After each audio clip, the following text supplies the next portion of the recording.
এই যে ভাই, এই গাড়িটা সেল হবে। এই গাড়িটা সামনে থেকে দেখতে যেমন লুকটা দেখাচ্ছে, আর এই যে দেখেন বিষয় হচ্ছে সিটগুলা শুধু রেকশন বাধাই করে নিলে হবে, সিটগুলা রেকশন করতে হবে। পাপোশ আছে গাড়ির, চেসিসটাও ফ্রেশ আছে বোধ হয় গাড়িটা বন্ধুর। এই যে যেরকম কন্ডিশন দেখছেন, আসলে গাড়িটা কত সালের গাড়ি, ড্যাশবোর্ড আসলে কমপ্লিট সব কিছুই।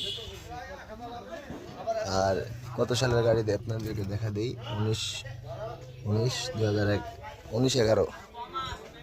তো মেমুর বয়সে কিন্তু গাড়ির এটি তৈরির বয়স মেমুর বয়সে কম আছে। পেছন দিক থেকে যদি দেখেন আপনারা এরকম পাবেন, জান পাখি এক্সপ্রেস। এ সাইড থেকেও একই বিষয় হচ্ছে, এখানে আসতে হবে গাড়ি নিতে হলে। কাদার কারণে আমি দেখাতে পারলাম না, তলে দেখাই তলের অবস্থা।